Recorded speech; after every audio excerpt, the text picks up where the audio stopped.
WhatsApp guys, Sachin Chauhan यार।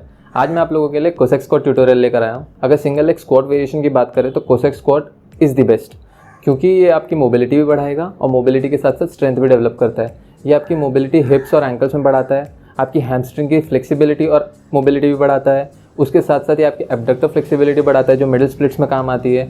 इन सब के साथ साथ ये क्योंकि यूनिलैटरल है, यानी कि आप एक लेग पे एक टाइम पे काम करेंगे, ये आपकी सिंगल लेग स्ट्रेंथ भी बढ़ाता है। तो इसीलिए मैं कह रहा हूँ कोसेक स्क्वाट मेरे हिसाब से बेस्ट सिंगल लेग वेरिएशन है स्क्वाट्स में। तो अगर आप अभी तक कोसेक स्क्वाट को नहीं कर रहे हैं तो मैं हाईली इंकरेज करता हूँ आपको कि आप इसे अपने वर्कआउट रूटीन में ऐड करें। आप इसको एज अ मोबिलिटी कर सकते हैं, एक सेट बिफोर एनी वर्कआउट, या फिर आप इसको अपने लेग वर्कआउट में इंक्लूड कर सकते हैं। तो इस वीडियो में मैं आपको सबसे पहले दिखाऊंगा कोसेक स्क्वाट करना किस तरीके से, उसके बाद मैं आपको सारे वेरिएशंस देने वाला हूँ किस तरीके से आप अचीव कर सकते हैं आपका कोसेक स्क्वाट। सो बिना टाइम वेस्ट करते हुए वीडियो को देखते हैं। गाइस एक बात और, अगर आप न्यू है मेरे चैनल पर देन प्लीज सब्सक्राइब करना ना भूलें और बेल आइकन को जरूर दबाएं ताकि आप एक भी वीडियो मेरी मिस ना करें। तो चलिए ट्यूटोरियल देखते हैं। तो गाइस सबसे पहले मैं दिखाता हूँ कोसेक स्क्वाट करना कैसे है। तो इसके लिए आप ऐसे वाइड स्टांस में खड़े हो जाएंगे। उसके बाद आपके दोनों लेग या तो सामने की तरफ पॉइंट कर रहे होंगे, मैं सजेस्ट करूँगा 45 डिग्री एंगल पे पॉइंट कर रहे होंगे बाहर की तरफ। उसके बाद आपको हाथ आगे ले सकते हो, मैं हाथ आगे लेता हूँ, अदरवाइज काउंटर बैलेंस नहीं रहेगा तो पीछे गिर जाएंगे। हाथ आगे लेना है, एक साइड पे बैठना है, जैसे आप बैठेंगे आपका दूसरा लेग ऐसे रोटेट होगा इस तरीके से, बैठते जाना है और नॉर्मल सीधा नीचे जाना है। अब ये करते टाइम आप देख रहे हैं कि जो मेरा दूसरा लेग है उसका टो ऊपर की तरफ है, ये पूरा फीट मेरा नीचे प्लांटेड है और फिर ऊपर आ जाना है आपको। सेम दूसरे लेग पे भी इसी तरीके से करना है। ये करते टाइम कुछ बातों का ध्यान रखना है कि जब आप ये कर रहे हैं ज़्यादा स्पाइन फ्लेक्स नहीं करनी इस तरीके से। स्पाइन फ्लेक्स ठीक है जब स्ट्रेट रखेंगे, और फिर ये भी नहीं करना है, आपको टो पे भी नहीं आना है। पूरा आपका फुट नीचे प्लेस्ड रहेगा और आप ऊपर आएंगे। साइड एंगल से अगर करें देखेंगे तो ये आपको नहीं करना है, नीचे गया मैं, ये नहीं करना है, आपको स्ट्रेट रहना है जितना आप रह सकते हैं। ठीक है, अब मेरा फुट इतना अच्छे से दिख नहीं रहा है, बट आपको टो पे नहीं आना है इस तरीके से जब आप बॉटम पोजीशन में होंगे। थोड़ा दूर से दिखा देता हूँ, ये किया है, हाँ, तो इस तरीके से आपको नहीं आना है। तो ये दो चीज़ों का ध्यान सबसे ज़्यादा रखना है कि आपकी कमर सीधी रहनी चाहिए और दूसरा आपका फीट पूरी तरीके से प्लांटेड रहना चाहिए। तो ये हो गया कोसेक स्क्वाट, इस तरीके से करते हैं। चलिए अब देखते हैं प्रोग्रेशंस कैसे हैं इसके। ओके चलिए सबसे पहला वेरिएशन देखते हैं। ये वेरिएशन एकदम बिगनर्स के भी काम आएगा, और ऐसा नहीं है कि सिर्फ बिगनर्स ही कर सकते हैं, इसको कोई भी ट्राई कर सकता है। मैं बिगनर्स इसलिए बोल रहा हूँ क्योंकि शुरुआत में मैं नहीं चाहता कि आप सारा लोड एक साथ अपने पैर पे ले लें, तो इसलिए ये वाला वेरिएशन मैं दिखाता हूँ। इसके लिए आपको एक स्टूल लगेगा, मैं इस साइड का स्टूल ले रहा हूँ, स्टूल या फिर कुछ भी स्टूल है, अगर आपको छोटी चेयर है सब चल जाएगा। तब क्या करेंगे, जो लेग पे आपको वर्क करना है उस लेग को आप रख लेंगे स्टूल पे, जैसे कि मैंने रख लिया। पूरा रखना है इस तरीके से, आगे नहीं आना चाहिए कम्प्लीटली, टो सामने की तरफ पॉइंटेड और दूसरा लेग इस तरीके से। अब ज़्यादा स्ट्रेच नहीं करना है आपको, थोड़ा सा ही स्ट्रेच रहना है ताकि ये लेग कंफर्टेबली इसके ऊपर आ पाए। फिर आप क्या करेंगे, नॉर्मल कोसेक स्क्वाट परफॉर्म करेंगे जैसा कि आपने देख रखा है। ये वाला टो ऊपर की तरफ, ये पूरा फीट नीचे रहेगा आपका फुट, और आप एकदम बॉटम पे बैठेंगे चेस्ट सीधी रख के। अब यहाँ पे आप देख सकते हैं कि आपकी एंकल मोबिलिटी और ankle hip mobility, hamstring mobility सब पे काम हो रहा है और ज़्यादा लोड नहीं आ रहा आपका लेग पे, और आप कंफर्टेबली ऊपर आ पा रहे हैं। ये तो इसका इम्पोर्टेंस क्या होगा, ये करने से आप डेवलप करेंगे आपकी मोबिलिटी। अगर सबसे इम्पॉर्टेंट चीज़ क्या होती है कि आप मोटा पैटर्न डेवलप करें। अगर आप बिगिनिंग में स्टार्ट कर रहे हो कोई भी एक्सरसाइज, तो एक बार आपने मोटा पैटर्न डेवलप कर लिया, उसके बाद तो एक्सरसाइज काफ़ी इजी हो जाती है। तो मैं चाहता हूँ सबसे पहले आप ये वाला वेरिएशन ट्राई करें ताकि आपका मोटा पैटर्न डेवलप हो जाए कि आपको किस तरीके से ऊपर नीचे मूव करना है, उसके बाद अगले वेरिएशन पे बढ़ना। तो क्या मैं अज्यूम कर रहा हूँ आपने पिछला वेरिएशन अच्छे से सीख लिया है, तो वो अच्छे से सीख लिया, उसके बाद अगला वेरिएशन आता है, उसके लिए भी स्टूल लगेगा। आप इससे छोटा स्टूल अगर आपके पास है तो अच्छी बात है, मेरे पास नहीं है तो मैं इसी से काम चला रहा हूँ। आपके पास अगर ऐसे दो हैं तो और अच्छी बात है।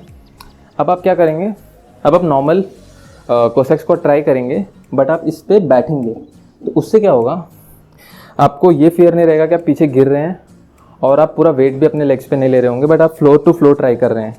ये एक डिफरेंस आ जाएगा। तो इसमें नॉर्मल जाना है और उस पर बैठ जाना है। अगेन आप देख सकते हैं ये भी आपकी मोबिलिटी से वर्क कर रहा है, बट आप पूरी रेंज नहीं ट्रैवल कर रहे और आपको ये फियर नहीं है कि आप पीछे गिरोगे, तो आप बिना डरे अपने फॉर्म पे आराम से वर्क कर सकते हो। फिर से नीचे गए, ऊपर आ गए, नीचे गए, ऊपर आ गए। अब इसमें ऊपर आने के लिए जैसे कि मैंने बता रखा है, आपको हील प्रेस करनी रहेगी। ठीक है, सो ये रहा आपका दूसरा वेरिएशन। अब इसमें मास्टरी कर लेंगे तब आता है थर्ड वेरिएशन। चलिए थर्ड वेरिएशन देखते हैं। सो गाइज आपने वो दोनों प्रोग्रेशंस मास्टर कर लिए हैं, अब आता है थर्ड प्रोग्रेशन। इसके लिए आपको काउंटर बैलेंस की ज़रूरत पड़ेगी। तो काउंटर वेट में मैं रिकमेंड करूँगा मैक्स टू मैक्स 5 kg होना चाहिए। अगर आप 6-7 kg को as a counter balance use कर रहे हैं तो यानी कि आप रेडी नहीं हैं, आप पिछले प्रोग्रेशन पे वापस जाओ और स्टार्ट करो। अब इसका क्या काम आएगा, जब आप स्क्वाट में जाएंगे, कोसेक स्क्वाट में नीचे, तो ये वेट को आप आगे लेके जाएंगे ताकि आप ऐसे पीछे ना गिर जाएं। तो ये आपका बॉडी स्ट्रेट रखने में हेल्प करेगा और आपको हल्का सा ही हेल्प करेगा जितना आपको चाहिए। तो इस तरीके से जाना है, इससे आप अपने फॉर्म पे ध्यान दे पाएंगे और इस चीज़ का डर नहीं रहेगा कि अगर आपकी मोबिलिटी कम है तो आप पीछे गिरेंगे। ये हो गया। इसमें सब स्टार्ट करो आप 5 kg से, फिर जब 5 kg में आप अच्छे हो जाओगे फिर 4, 3, 2 इस तरीके से आप इस पर वर्क कर सकते हैं। जब आप ये कर लेंगे तब आता है अगला वेरिएशन, तो वो देखते हैं कैसा होगा। सो गाइस अब बात आती है आखिरी प्रोग्रेशन की। हमारा अल्टीमेट एम है कि हम कोसेक स्क्वाट को बॉडी वेट से कर पाएँ। सो ये वेरिएशन इसके लिए काफ़ी हेल्पफुल होगा। ये भी काउंटर बैलेंस की तरह रहेगा, बट इसके लिए आप क्या करेंगे, आप किसी भी एक हैवी ऑब्जेक्ट को अपने आगे प्लेस कर लेंगे। मैंने यहाँ पे कस्टम मेड किया, स्टूल पे मैंने 10 kg रखा है, आप ऐसे कुछ 10-20 kg रख सकते हैं अपने आगे। फिर क्या करेंगे, आप नीचे जाएंगे और आपको जब ज़रूरत पड़ेगी आप तभी इसको पकड़ेंगे। जैसे मैंने पकड़ लिया और फिर मैं ऊपर आ गया। अगर आपको लग रहा है आप गिर जाओगे तो आप पकड़ो, और अगर आपको लग रहा है आप नहीं गिरोगे तो इस तरीके से हाथ रख सकते हैं कि इन केस अगर आप गिर गए तो इस तरीके से रखो, बट नहीं गिर रहे फिर ट्राई करो ऊपर आने का। ओके वेरी नाइस, ऊपर आ गया मैं। तो इस तरीके से आपको करना है, ठीक है। यहाँ पे हाथ रखा है बट मैं नहीं गिर रहा, तो मैं इस पे रहूँगा और ऊपर आ जाऊँगा। बट अगर लग रहा है गिर रहे हो पकड़ लो, कोई दिक्कत नहीं। बट मेन है कि हम फॉर्म पे ज़्यादा ध्यान दें ये करते टाइम। ये नहीं है कि आप इस तरीके से कर रहे हो बट आपको करना है, नहीं। जितना स्ट्रेट रख सकते हो रखनी है बॉडी, मेन यहाँ पे स्ट्रेट रहना है।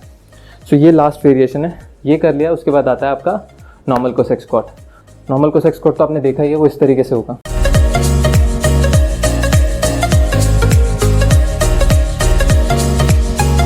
फिर इसमें आप काफ़ी सारे वेरिएशंस कर सकते हैं।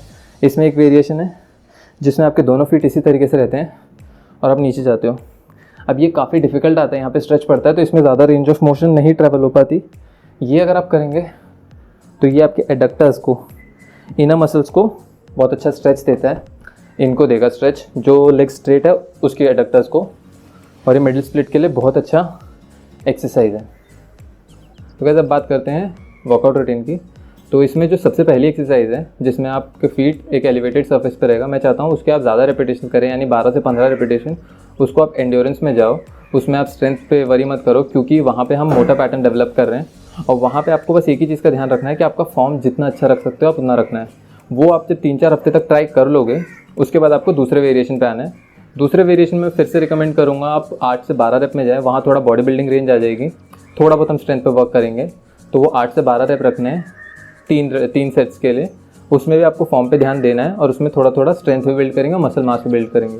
एक बार ये दोनों हो गए, उसके बाद हम सीधा स्ट्रेंथ रेंज में आ जाएंगे। अब जैसे जैसे आपका लाइट वेट होगा वैसे वैसे इंटेंसिटी बढ़ती जाएगी। तो मैं रिकमेंड करूँगा आप ज़्यादा से ज़्यादा मैक्स टू मैक्स 5 से 8 रेप के बीच में ही जाएँ, 8 रेप से ज़्यादा नहीं जाएंगे।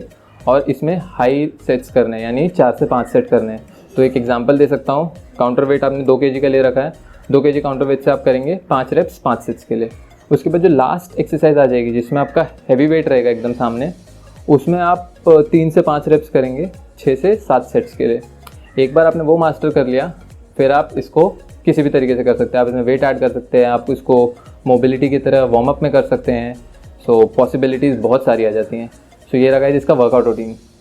सो गाइस इस वीडियो में बस इतना ही। अगर पसंद आए हो देन प्लीज़ लाइक करो इस वीडियो को, शेयर करो अपने फ्रेंड्स के साथ। अगर आप न्यू मेरे चैनल पे देन प्लीज़ सब्सक्राइब करो। आप कमेंट सेक्शन में मुझे पूछ सकते हो कि आपको क्या इसमें नहीं समझ में आया या फिर आप क्या नया देखना चाहते हो। इस वीडियो में बस इतना ही, अगली वीडियो में मिलते हैं, बाय।